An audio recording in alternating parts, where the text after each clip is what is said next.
rolling out your quads. So if you're an avid, runner, biker, lifter with your legs, things like that, or if you're just a simply very active person, you may have some tight quads. So the quadriceps are muscles, a grouping of muscles that go down from just below the hips and wrap around the kneecap down here at the bottom. There are different muscles that go around the outsides and the center of the quad. So there's actually a lot to roll out there. But I'm going to start you out with a regular foam roller because it's the least invasive version. And again, like I said in the other video, you want to start with something softer if your muscles are super, super tight.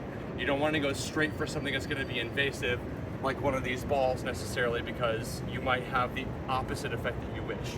So starting out with a foam roller, getting down on the ground, starting just below the hip bone, rolling straight down the front of the quad on the ground. Now, there's a couple of ways to do this. You can simply go straight up and down on the ground with the foam roller, like a lot of people do, but there's also a technique when you find a knot, you want to kind of move the leg over the surface of the foam roller side to side. You can roll it like that. That works too. That's fine. You're going across the muscle fiber, but actually going side to side like that and allows the skin and the fascia to pull away from the ball of the muscle, so that it allows a little bit more breathing room for you to actually work into that knot. So it's a really good technique.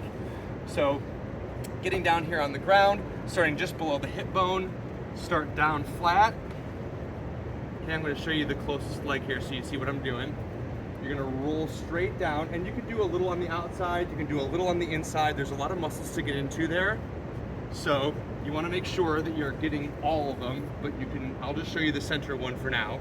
Going straight down the middle. You can choose to put this up or down. That's up to you how much weight you want to put into it.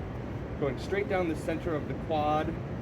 I'm finding a knot about right here, right? So again, you can move the leg side to side over the foam roller itself, or you can roll across the fiber that way. That's also a very effective way of getting at the knot. Okay, it works against the fibers of the muscle.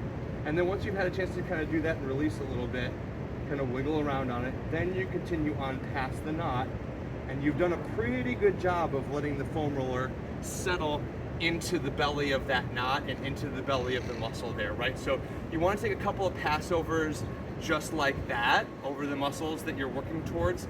One time over is generally not going to be good enough. You can actually sit here and do this for a pretty great length of time and still have some muscle tension. But this is a really great way to get blood flow, oxygen, okay, and warmth into the muscles. This is something you can do before you work out. However, now that you've released the muscles and all of a sudden they're looser, now you got to re-educate them on how to move. So you don't want to just jump right into doing a heavy leg day after you've just done an intense leg rolling session. Bad idea. You open yourself up to injuries, okay? So make sure that after foam rolling, if you're doing this pre-workout, you want to make sure that you're re-educating the muscles on how to operate within that new length. So that means doing a round of squats, body weight, doing some lunges, doing some bridges, reactivating those muscles so that they know what their responsibility is in order to properly support your joints and tendons and things like that, right? You don't just want to jump right in. So that's a real quick rundown on how to foam roll for quads. We'll get to other ones pretty soon. Thank you.